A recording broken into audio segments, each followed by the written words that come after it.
Today's recipe is a rich and delicious flourless chocolate cake. Flour being replaced by almond meal, so it's got like a chewy nuttiness that's really amazing. To start your recipe, you'll need to cream 1 stick of butter with 3/4 of a cup of sugar, and then you're gonna need 1/4 cup of sugar to beat with some egg whites later, so get that too. Beat this until creamy. You wanna make sure that your butter's room temperature so that will happen nice and quickly. While that's beating, you can separate some eggs. You need 6 eggs separated. You're gonna need the whites and the yolks for this recipe. If I was feeling brave, I would separate my egg whites directly into my mixing bowl. However, for safety's sake, I'm gonna separate it into another bowl and then add to the mixer bowl one at a time. And that way, if a piece of shell gets in there or a piece of yolk gets in there, I can handle that before it gets mixed in with all the rest of the eggs. Also, like a slight chance that there'll be something wrong with the egg, like there'll be a bad egg, which sounds like a funny joke, but it isn't a funny joke. It can be really disgusting. It's never happened to me, but I did have a friend who once told me that he was separating eggs and one of the eggs was disgusting. So that's another reason to do this. Now you know my trick. But it's really not an important thing. Though I have to say that if you have whole egg yolks, that does mean that there is no bit of egg yolk in your egg white, and egg yolk in your egg white can cause problems when you're trying to whip egg white. So that's one reason to do that. When your butter mixture is nice and creamy, you can add your egg yolks. You want to add them one at a time, approximately. And if you play your cards right and you just tip it gently over the bowl, each one will drop in one at a time. And as I said that, I'm realizing 2 just went in. I knew that was gonna happen. I saw it happening. 2's okay. You just wanna give the eggs time to incorporate before you add the next egg. Otherwise it ends up like flying around and not incorporating it all into the butter. Eggs can be a little slippery.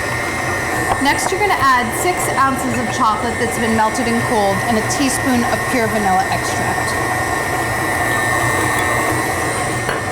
You wanna make sure that your chocolate is still liquid, but it should be cool enough to not melt your butter because you have been creaming and working so hard to make this a beautiful mixture. Don't ruin it by melting it with hot chocolate.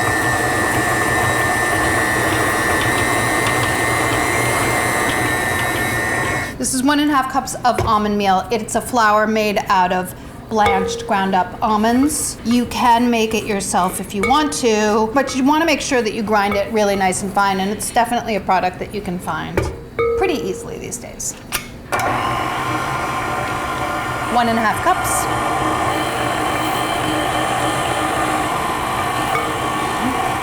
And 3/4 of a teaspoon of kosher salt. If you're using fine salt, make sure you use less. I would say 1/4 teaspoon, heaping 1/4 teaspoon is fine. That's your base. You can take that off of the mixer. Preheat your oven, 350 degrees. I hope you did that already. How would you know? So this is the base, and then to lighten this and add a souffle action in the oven, you have to beat those egg whites that you set aside. Fully incorporating this, and then you take your egg whites and you're gonna beat that with that remaining 1/4 cup of sugar to make a meringue.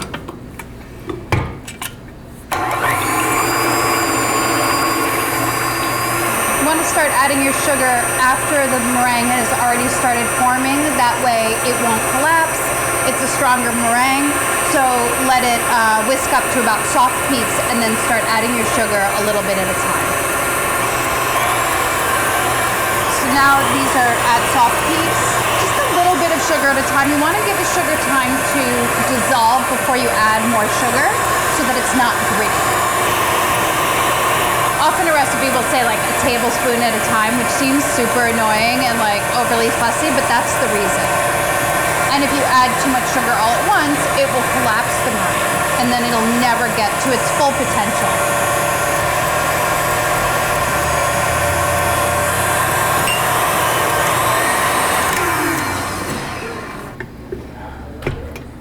This meringue gets mixed in with the chocolate. You're gonna wanna stir in, I would say, 1/4 or 1/3 of the egg whites into the mixture to lighten it.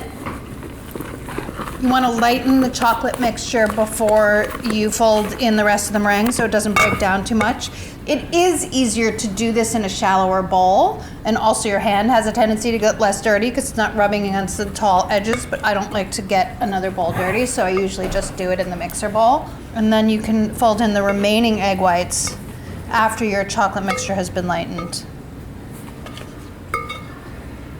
The proper way to fold is come down around the sides and up and down through the center, and just keep doing that until all of the egg whites are incorporated. There might be some streaks of egg white left in the mixture, that's okay. You don't want to overdo it, but you don't want big clumps of egg white.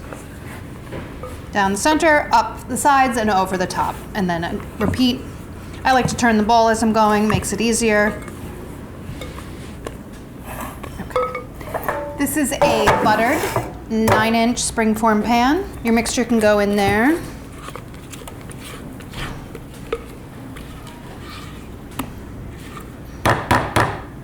Spread to make an even layer with an offset spatula or your regular spatula. I like the offset. It feels like a great extension of my hand and fits really nicely into the pan. But don't go out and buy an offset spatula just to make this. You should buy one because they're one of the best tools ever. The little ones, I like the little ones. This should go into the oven 350 degrees until it rises and it's just a little wobbly in the center. That'll take 30 to 35 minutes. When the cake comes out of the oven, you want to let it cool completely in the pan that you baked it. And then when it's done cooling, you can run a knife around the edges and release the sides and take it out. I like to serve this with a little bit of a dusting of confectioner's sugar. Certainly you don't have to, but it's very pretty. And people eat with their eyes before they taste things, so you want to make things as appealing as possible. Give it a slice.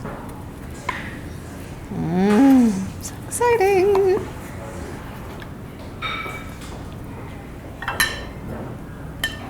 This is whipped cream that's been whipped with some creme fraiche for a little bit of acidity.